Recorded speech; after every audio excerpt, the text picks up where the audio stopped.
परिवार के बीच में आकर के महसूस कर रहा हूं कि मैं अपने ही परिवार से मिलने चला आया।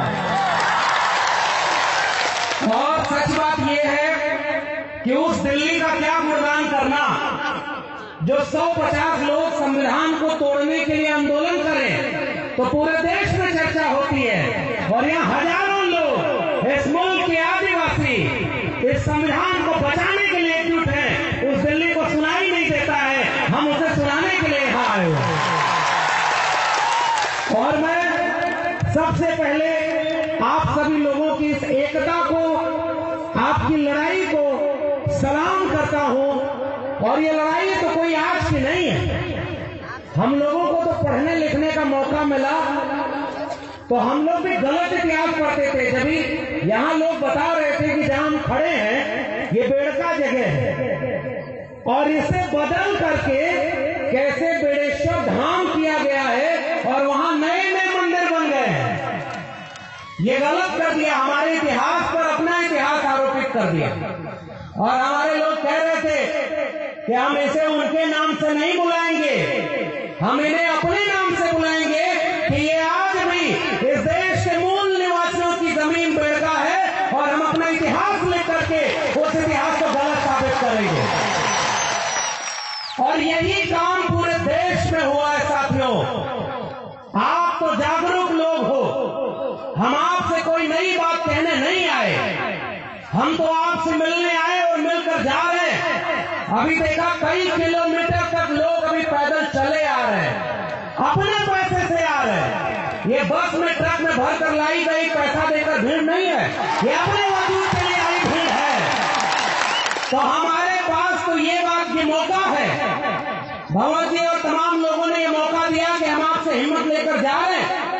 और जितनी भी कोशिश हमारी है दिल्ली में खड़े होकर ये बात कहेंगे और लड़ेंगे कि संविधान विरोधी तमाम लोग यह बात आंख खोल कर देख लो कि इस मुल्क के एससी, एसटी, ओबीसी संविधान को मानने वाले भी एकजुट हो गए हैं और तुम्हें देश को बर्बाद नहीं करने देंगे। तो पहली बात यही कि साथियों एकजुट होने का वक्त है। मैं तो आदिवासी समाज से आता भी नहीं, मैं तो ओबीसी समाज से आता हूं। ओबीसी मतलब जानते हैं, और मुझे पता चला है कि इस कार्यक्रम में ढेर सारे ओबीसी भी आए हुए हैं। और आपके बारे में तो हमें भी 2 साल पहले पता चल गया था कि जिन आदिवासियों को वनवासी करके तोड़ने की कोशिश हो रही थी, 7-8 साल पहले उस आदिवासी परिवार ने एकजुट होकर सबको जोड़ने की कोशिश कर ली और आपने क्रांति कर दी है। भाई मैं आपको सलाम कर रहा हूं। और आपने जो 2 विधायक जिताए उनमें से एक तो हमारे पिछले दिनों दिल्ली गए थे, अपने विद्यार्थियों को, अपने इलाके के छात्रों को एरोप्लेन में लेकर के पूरा दिल्ली घुमाया कि जाओ और पढ़ाई करोगे तो एक दिन दिल्ली पर तुम कब्जा भी कर लोगे, ये कहने की बहुत जरूरत है। और ऐसे वक्त में ले आए हैं वो दिल्ली जब इस देश में एक प्रधानमंत्री ऐसा बैठा है जो पहले जब चुनाव लड़ रहा था तो वादा क्या किया था कि वो बेच रहे हैं भारत को, मैं चैन से कैसे सो जाऊं, सौगंध मुझे इस मिट्टी की, मैं देश नहीं बिकने दूंगा। बोला था ना, आप लोग भी सुने थे ना कि देश बेचेगा नहीं, न खाऊंगा और न खाने दूंगा, ये नारा लगाया था ना। अब जब प्रधानमंत्री बन गया तो 8 साल में क्या कर रहा है, पहले रेल बेच दिया, फिर बैंक बेच दिया, फिर LIC बेच दी, फिर BSNL बेच दिया, हमारी जल जंगल जमीन को बेच दिया, हमारी शिक्षा में 13 पॉइंट रोस्टर ले आया था कि हमारे प्रोफेसर भी न बन पाए, और जहां हवाई जहाज वालों को, हवाई चप्पल वालों को हवाई जहाज में चलाएंगे, हवाई जहाज भी बेच दिया। पूरा देश बेचते बेचते अपने दोस्त को दुनिया का दूसरा अमीर आदमी बना दिया और पूरे देश को नीलाम कर दिया है।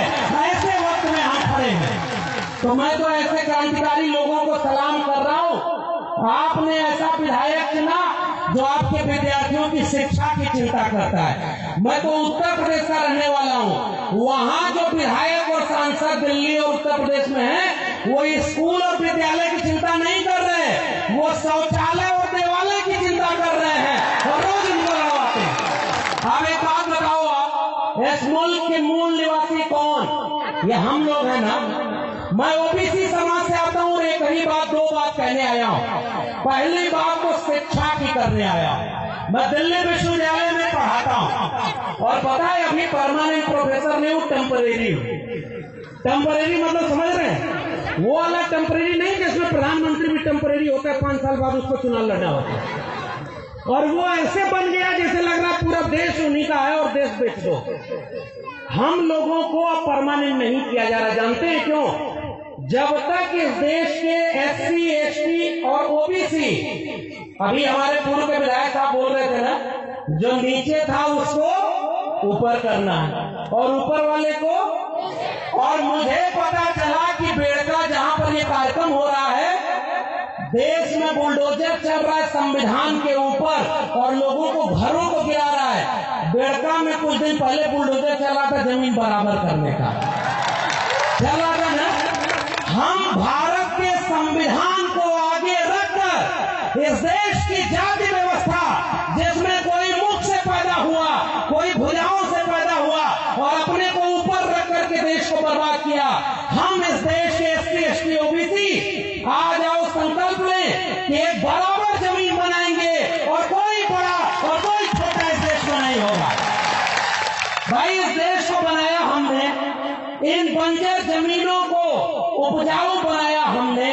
और हमारे पुरखों की तो तस्वीर लगी है साहब, बाबा साहब डॉक्टर अंबेडकर और बिरसा मुंडा, टंटिया मामा, जयपाल सिंह मुंडा, सिद्धू कानू, तिलका माझी, अगर ये न होते तो ये देश ऐसा कभी नहीं बनता।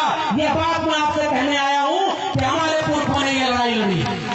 और मैं पहली ही अपील आपसे कर रहा हूं साथियों, बहुत सारे लोग बोलने को हैं। इस देश के सबसे पुराने इलाकों में से एक, सबसे पुराने बाशिंदे आप हैं ना, और आपने इस मुल्क को बनाया है ना। तो एक बात बताइए, आपके बच्चों के भविष्य को अगर कोई बर्बाद कर रहा है तो आप उसे बर्बाद होते देखेंगे क्या?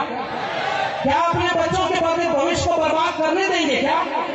अरे भाई, इस देश में जिनको आपने बड़े बड़े नेता बनाया, वो रोज मंदिर, मस्जिद, हिंदुस्तान, पाकिस्तान और हिंदू मुस्लिम में पूरे देश में दंगा करवा रहे हैं। और हमारे बच्चों की स्कूल, विश्वविद्यालय सब निजी हाथों में बेच दिया ताकि हमारे आपके घरों के बच्चे न पढ़ पाए। इसलिए इस देश के मूल निवासी भाइयों, मैं आपसे एक अपील, एक गुजारिश करने आया हूं।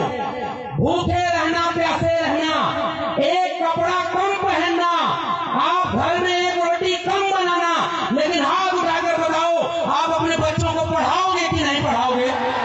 स्कूल भेजोगे कि नहीं भेजोगे? आप सब कुछ सह लेना, लेकिन अपने बच्चों को स्कूल भेजना।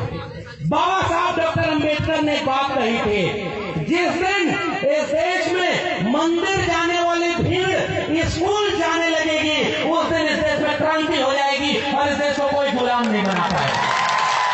तो जो विधायक ने अभी 25, 30, 50 बच्चों को दिल्ली लेकर के दिखाया कि ये दिल्ली है जहां से पूरा देश चलता है, तुम्हें पढ़ लिख करके DM, SP, doctor, engineer, professor और जज बनना है। एक बात बताओ इस देश के आदिवासी लोगों, सुप्रीम कोर्ट में कितने जज आपके हैं पता है? 0 हैं। आपके हाई कोर्ट में कितने जज हैं?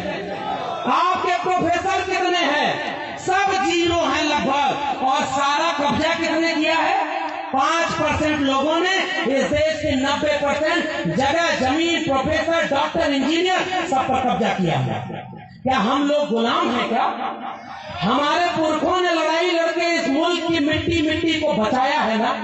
मुझे याद आता है बिरसा मुंडा का वो गुलाम, जब उन्होंने कहा था कि हमारी जल जंगल जमीन पर हमारा हक है और जितने बाहर से आए हैं, चाहे वो अंग्रेज हो, चाहे वो यहाँ के सामंती जमींदार हो, वो सब दिकू हैं और इन दिकुओं के खिलाफ हम गुलाम करते हैं और अपने मूल निवासियों के हक के लिए लड़ेंगे।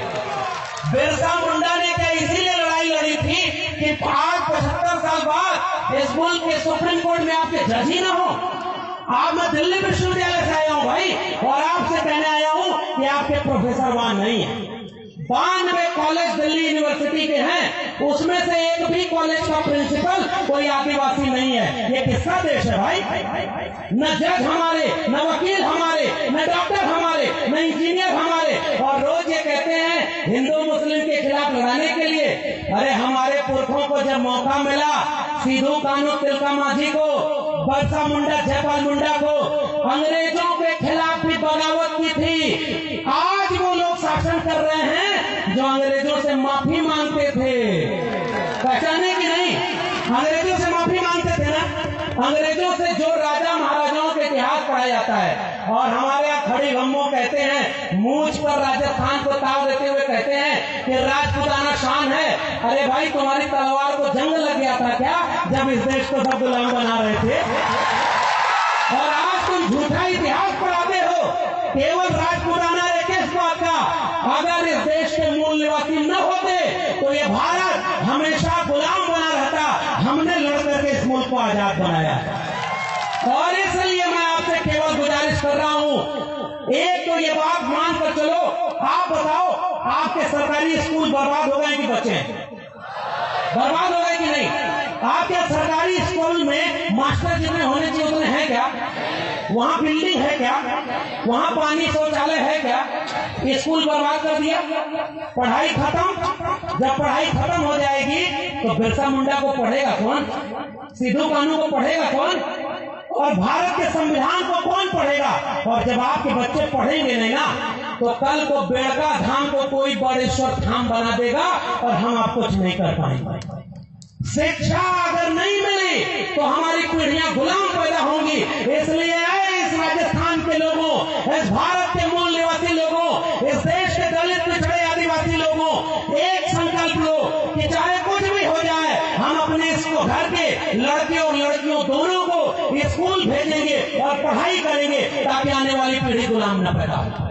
और दूसरी अपील करके आपसे विदा लूंगा। वो दूसरी अपील केवल इतनी है कि एक चीज, डॉक्टर अंबेडकर को हम क्यों मानते हैं? अभी एक गाना बज रहा था, आनंद राय साहब बैठे हुए हैं। हम लोग बहुत पहले इनको सुनते थे कि भाई मध्य प्रदेश में कोई घोटाला हुआ, वहां वो विसल ब्लोअर है, जान जोखिम में लेकर के लड़ाई लड़े, और पता चला जो घोटाला करते रहा वो अमीर बनते रहा, देश को बेचते रहा, और हमारे लोगों का हक खत्म हो गया ना। इसलिए दूसरी और आखिरी अपील, हम बाबा साहब को क्यों मानते हैं? क्योंकि उन्होंने भारत का संविधान दिया। बिरसा मुंडा के बाद अगर हम सबसे ज्यादा पढ़ने लिखने वाले, मैं तो ओबीसी समाज से आता हूं, लेकिन मैं तो सीना ठोक के कहता हूं, अगर बिरसा मुंडा और जयपाल सिंह मुंडा न होते, संविधान सभा में जयपाल सिंह मुंडा खड़े होकर न बोले होते कि हम सैंडो घाटी सभ्यता के वारिस हैं, हम इस देश के मूल निवासी हैं और इसकी जल जंगल जमीन पर पहला हक हमारा है, तब ये भारत भारत न बनता। इसलिए जो संविधान बना, बाबा साहब अम्बेडकर, ज्योतिबा फूले और साहू जी महाराज से लेकर के बिरसा मुंडा, जयपाल मुंडा, सबने मिलकर एक ऐसा भारत बनाया, एक ऐसा संविधान बनाया जिससे हम सब बराबर हैं। हम सब बराबर है ना। अब तो कोई मुख से पैदा नहीं होता ना, कोई भुजाओं से पैदा नहीं होता ना। अरे भाई, दुनिया में इंसान एक तरफ पैदा होते हैं, यह देश ऐसा पाखंडियों का, यहाँ कोई मुख से पैदा हो रहा है, कोई भुजाओं से पैदा हो रहा है, कोई दंगे से पैदा हो रहा है। यहाँ डॉक्टर साहब भी बोल रहे थे पाखंड इतना है, और पाखंड में देवी देवताओं के लिए लड़ाई हो रही है। एक किस्सा बस सुना दो, नोटबंदी हुई थी ना, नोट बंद हो गई 500,000 की। एक आदमी जब पुरानी नोट बची थी तो उसको लेकर ऐसे ही किसी मंदिर में चला गया। मंदिर बनता है 5 साल पहले, और ऊपर लिखते हैं विश्व का प्राचीनतम मंदिर यहाँ है। अभी 5 साल पहले बना, जमीन कब्जा करने के लिए। जमीन की लड़ाई आप लड़ रहे हैं, और वहां गया वो आदमी तो पुरानी नोट जो 500,000 की थी वो जल्दी जल्दी मंदिर के देवता को चढ़ाने लगा। तो बीच में अचानक एक आदमी आया और कहा कि ये कौन सी नोट चढ़ा रहे हो, ये नोट तो बंद हो गई है। तो वो आदमी बोला, अरे भगवान को थोड़ा ही पता है कि ये नोट बंद हो गई है। और वो आदमी गुस्से में फिर खड़ा होकर बोला, भगवान थोड़े ही ये नोट लेते हैं, जो नोट लेता है उसको पता है कि ये नोट बंद हो गए, इसलिए नोट को नहीं चढ़ाओ। इसका मतलब देवी देवता के नाम पर पाखंड फैलाने वालों ने आपके भगवान जो पता नहीं किसके भगवान है, उनके और आपके बीच में एक बिजनेसमैन को बैठा दिया कि नहीं, जो नोट ले रहा है कि नहीं। अगर नोट नहीं मिलेगी तो बिजनेस चौपट हो जाएगा ना। उनका तो बिजनेस, हमारे ज्योतिबा फूले ने किताब लिख के गुलामगिरी, उन्होंने कहा कि जैसे बाल बनाना नाई का धर्म नहीं धंधा है, जैसे लकड़ी का काम करना कुम्हार लोहार का बढ़ई का धर्म नहीं धंधा है, लोहे का काम करना लोहार का धर्म नहीं धंधा है, वैसे ही मंदिर में बैठ के पूजा पाठ कराना और दान के पेट पर भरना उस पुजारी का धर्म नहीं धंधा है। इसलिए वो अपना धंधा कर रहा है, हमारा धंधा चौपट है। आज यह आखिरी अपील है, आदिवासी परिवार के लोगों, आपसे हमें हिम्मत मिली है। दिल्ली वाले आपको नहीं दिखाएंगे, लेकिन मैं आपसे एक भरोसा कर रहा हूँ, मैं लौट कर दिल्ली जब जाऊंगा तो दिल्ली के मीडिया वालों से पूछूंगा और अपने सोशल मीडिया प्लेटफॉर्म से ये बात लोगों के सामने रखूंगा कि भारत की राजधानी दिल्ली में 10 लोग भारत का संविधान जलाए, उन पर मीडिया चर्चा की, ये हजारों लोग भारत का संविधान बचाने के लिए आए हैं, तुम्हारी मीडिया में क्यों इसकी खबर नहीं है? ये मैं सवाल पूछूंगा उनसे। और दूसरा सवाल करूंगा, जो भारत के संविधान को जलाया, जो देश में मुसलमानों के खिलाफ दंगा करवा रहा है, मंदिर मस्जिद में लड़वा रहा है, वो जेल में नहीं है। और हमें पता चल रहा है राजस्थान, मध्य प्रदेश, उत्तर प्रदेश, जहां जो दलित पिछड़े आदिवासी अपने हक के लिए लड़ता है, उसको फर्जी मुकदमे में जेल में डाल रहे हैं। क्या ये भारत के संविधान की हत्या है कि नहीं है? जोर से बोलिए, भारत के संविधान की हत्या है कि नहीं? क्या भारत के संविधान को खत्म किया जा रहा है कि नहीं? क्या भारत के संविधान को खत्म होने के बाद हमारा कोई हक बचेगा? जोर से बोलिए। भारत का संविधान नहीं रहेगा तो हम रहेंगे क्या? संविधान खत्म हो गया तो क्या हम रहेंगे क्या? अगर SC ST OBC आपस में लड़ते रहे तो क्या संविधान बचा पाएंगे क्या? इसलिए आदिवासी परिवार के लोगों, देखो, चुनाव तो आपको मैं कुछ कहूंगा नहीं, आपने 2 विधायक ऐसे चुन दिए हैं, एक कह रहा है बराबर करना है और दूसरा अपने बच्चों को पढ़ाने के लिए दिल्ली ले जा रहा है। अब मुझे और नहीं कहना है, लेकिन इतनी गुजारिश करूंगा, अगली बार चुनाव आए तो ऐसे विधायकों से विधानसभा भर देना जो आपके बच्चों का भविष्य बनाए। आपको गुलाम मत चुनिएगा। बाबा साहब से लेकर फूले साहब से लेकर इस देश के दलित पिछड़े आदिवासियों ने गुलाम चुना है, इसलिए वो हमारे बच्चों के लिए लड़ नहीं पाते। अरे ऐसे लोगों को चुनिए जो अपनी कुर्सी के लिए नहीं, आने वाली पीढ़ियों की लड़ाई लड़े। एक काम वो करिएगा। और दूसरी अपील, जब भी जरूरत पड़े, इस देश में OBC समाज से आता हूं और OBC समाज के लोग जहां भी होंगे, मैं उनसे एक बात कह रहा हूं, प्रकृति पूजा हम भी करते हैं। OBC समाज में कोई पाखंड, कोई पुजारी की जगह ही नहीं। हम लोग खेती किसानी करने वाले लोग, किसान कामगार, मेहनत का छावां, हम अपने खेत से पैदा हुए फसल की पूजा करते थे। हम नदी नाले और पर्वत पहाड़ की पूजा करते थे, जैसे हमारे आदिवासी करते हैं। आपका भी गमछा पीला है, OBC का भी गमछा पीला है, और ये एकता है हमारी और आपकी। अब उसके साथ ये जो नीला गमछा है बाबा साहब के बच्चों का, ये पीला और नीला गमछा, ये जानते क्यों एक है? क्योंकि हम सब पाखंड के विरोधी। हमें मंदिर से मतलब नहीं, ये मंदिर वैसे भी इस देश में कम नहीं था, इस देश में गली गली में मंदिर था, और मंदिर से हमारे बच्चों का कल्याण तो नहीं हुआ, भारत के संविधान से हुआ ना। मैं प्रोफेसर बना तो किसी मंदिर से नहीं। अगर इलाहाबाद विश्वविद्यालय और दिल्ली विश्वविद्यालय न जा पाता तो आज आपके बीच में प्रोफेसर बनकर आंख में आंख डालकर जालिमों से ललकार कर कहने नहीं आता कि तुम जालिम हो और हम तुम्हारे खिलाफ खड़े। इसलिए वो जो संविधान हमें हक दिया है और हमारी एकता, हम OBC समाज में कौन लोग आते हैं? जो किसान कामगार मेहनत कर, और आदिवासी कौन लोग हैं? जिन्होंने इस प्रकृति को बचाया है। अगर इस देश में आदिवासी न होता दुनिया में तो ये कब की दुनिया तबाह होगी और जल जंगल जमीन कभी बचता नहीं। अगर जल जंगल जमीन बची है तो आदिवासियों के लिए बची है, आदिवासियों ने उसे बचाया है। एक बात कहूंगा राजस्थान के लोगों, भारत का नक्शा कभी उठाइए, 3 नक्शा लीजिए।